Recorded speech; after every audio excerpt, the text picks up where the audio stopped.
প্রবাসী ভাইরা যারা আছেন, আপনারা অনেক কষ্ট করে দেশের বাইরে থাকেন।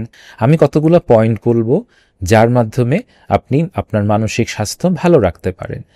১ নাম্বার, আপনি আপনার খাওয়া, ঘুম এবং ব্যায়াম এই ৩টা জিনিস ঠিক রাখবেন। দ্বিতীয় যে জিনিসটা আমরা করব, আমরা যে কোনো একটা খেলা বা শখের কাজ আমরা আমাদের জীবনে রাখবো।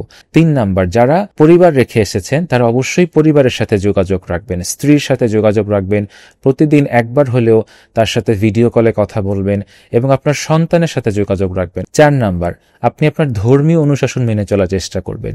আপনি মুসলিম, হিন্দু, বৌদ্ধ যাই হোক না কেন, আমাদের ধর্মের যে বেসিক জিনিসগুলা, যেমন রাগ প্রশমন, মানুষকে ক্ষমা করা, মানুষের মন থেকে হিংসা দূর করা, ধৈর্য ধরা, পুরো পৃথিবীর মানুষকে ভালোবাসা, এগুলো করবেন।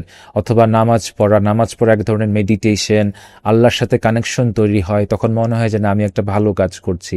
সো আপনারা সবসময় চেষ্টা করবেন যে যতটুকু আয় করছেন না কেন সৎভাবে করতে। আপনি যদি সৎভাবে আয় করেন, দেখবেন সৃষ্টিকর্তা আপনাকে অনেক ধরনের বিপদ আপদ থেকে বাঁচিয়ে রেখেছে। সো আমাদের রিজিক কিন্তু শুধুমাত্র আসলে টাকা পয়সা না, আমাদের সুস্থতা আমাদের রিজিক, আমাদের মন ভালো আছে নাকি আমাদের রিজিক, আমাদেরকে কে কে ভালোবাসে, আমাদের সন্তান সন্ততি সবকিছুই কিন্তু আমাদের রিজিকের অন্তর্ভুক্ত।